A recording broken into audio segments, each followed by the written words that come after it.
Moscow's backbone air base wasn't bombed to rubble in one blow. It was unraveled in layers. FPV swarms cracked the skin. Precision airstrikes cut the nerves. Then armor rolled through the gaps. You're about to see how speed and disorientation flipped a fortress into a liability, why targeting radar and comms first multiplies every hit that follows. Stay, and I'll map the exact sequence that neutralized Vnukovo 2 and forced dispersal of assets across weaker sites. If you think static defenses still win modern wars, this will change your threat model. Before we move on, I'd like to ask you a small favor. If you appreciate this content, please take a second to like this video and subscribe to the channel. Over 98% of you watch the videos without subscribing. It costs you nothing, but it makes a huge difference to us. So, did you click the subscribe button? Great. Thank you so much. Now, back to the video. If an airbase is called the backbone, what happens when the spine goes numb first? Vnukovo 2 sold the idea of reach. Thick belts of fencing and berms. Patrol roads that wrapped the runways like rings. Radar stacked in layers to see high, medium, and low. That reputation did work on its own, it shaped how planners thought. You could feel the doctrine in the concrete: defend the perimeter, soak a missile volley, keep the runway live, and launch again. A fortress by habit, not by tempo. But fortresses teach bad lessons. Static guns and fixed sensors nudge mines into a comfort zone. The threat model froze on cruise missiles, glide bombs, and a handful of heavy drones coming on known lanes. What slipped under that frame were small FPV rigs you can carry with one hand and ground teams that move on a fast clock. Cheap, quick, and many beats big, slow, and few. That mismatch is where numbness starts. Perimeter doctrine assumed clean sectors and tidy arcs. Cameras on poles, sensors tuned for silhouettes on the horizontal plane. FPV drones don't play there. They ride the vertical seams between antennas, skim treetops, and surf heat shimmer. A hangar wall throws a blind angle. A cluttered vehicle park adds false echoes.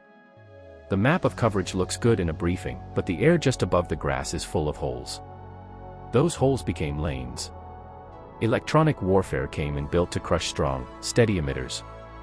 Wideband noise, fixed channels, predictable telemetry. FPVs meet that with frequency hops and short bursts, then they cut the link and fly waypoint to waypoint like stones skipping water. Human reaction cycles lag by seconds that matter. By the time an operator swings a jammer or a gunner lifts a barrel, the drone has already tagged glass, a lens, a scope. You can jam a shout, it's harder to jam a whisper. The opening layer was not about kills, it was about blindness. Swarms worked the outer wire in ripples. One volley peeled optics off guard towers. The next chewed at anti-tank teams that anchored choke points. A third nosed into EW vans, not to destroy the truck but to snap the mast and bend the feed. Loitering munitions then took the hint and struck radar trucks and command vehicles just far enough back to break the rings. Each small hit took a bigger sense away. That is speed as a tactic. Disorientation as a weapon. Collapse the sensor net first and every warhead after lands with compound effect. When screens flicker and tracks vanish, aim gets loose and fear grows teeth. You don't need to blow a bunker door if the guard can't call for help. With the eyes dimmed, precision strikes rolled in. Not carpet bombing. Needlework. Radar arrays that feed the picture. Comms nodes that fuse the picture. Cut those and a fortress becomes a maze with no map. Launch crews hear fragments. Missile locks break mid-flight. A pilot looks at a blank scope and counts heartbeats. You feel the base shrink even as the walls still stand. Then weight arrives. T-72s and T-80s do not need magic when C-2 stutters. Even modest armor looks larger in a fogged defense. Columns nose through fresh gaps while the defenders reset radios and check frequencies. A hangar that served as cover a day ago now traps a line of vehicles in a dead zone. The steel moves, and the map redraws in minutes, not hours. If the walls fall in layers, the fight inside looks nothing like the plan on paper. The base stops being a target to hit and starts being terrain to take, room by room and node by node. Now watch how the ground game turns the terrain against its owners. What breaks faster, steel doors or reaction time? Ukrainian RAPs surge to the torn entries, drop squads, and back out before the dust settles. Robotic dogs with carbines and grenade pods pad forward, noses of sensors sweeping for tripwires. Engineering robots crawl behind them, arms clipping concertina and levering posts, chalk marks on concrete to frame safe lanes.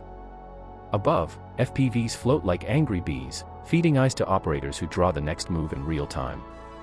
But then the air gets hot.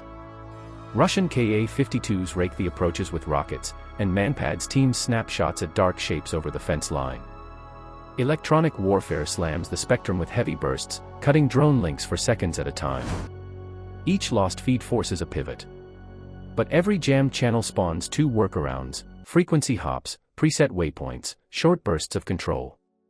The fight turns into a race between disruption and adaptation. Robots take the risk first. A quad-leg unit scuttles low, paints a bunker slit with laser, and the queue travels up the chain. Artillery answers with a tight bracket that clips the face and collapses the firing port. Ground drones hump satchel charges, drag them with cable, and shove them under gate braces. The blast clears a path without asking a human to crawl. In the next lane, a tracked engineer bot shoves debris into a berm, carving a corridor that infantry can hold with 2 rifles and a drone above their shoulders. Meanwhile, the air mirrors the ground.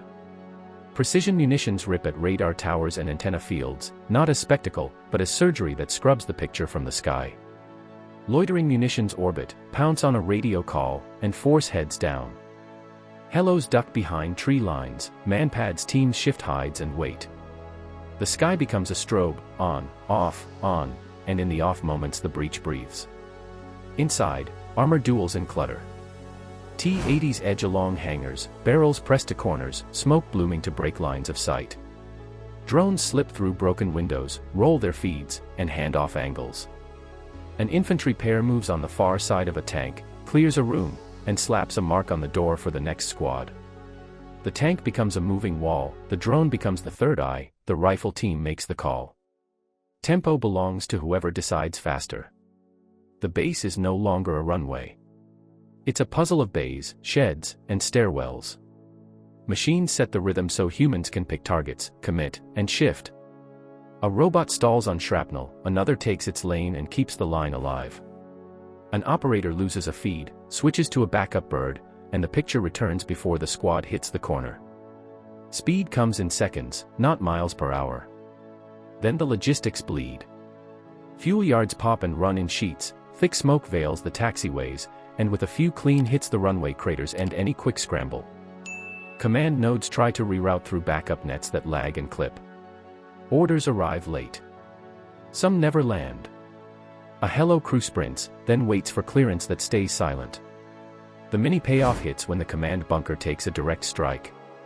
Radios cough and die. The last coherent defense breaks, not because courage fails, but because the voice in the headset is gone. Vehicles peel out toward weaker sites, and every launch cycle grows longer. Minutes add up to lost sorties. Lost sorties add up to pressure elsewhere. Crimea feels the echo. When the backbone flexes, the limbs lose power. Air defense shifts, sortie rhythms slip, and the ground across the strait gets thinner by the hour. Now watch how that lag lets Ukraine lean on Crimea's seams and pry at Russia's grip. Static fortresses fail when C2 and sensing die first. Kill the picture, and every weapon hits harder. That's the multiplier.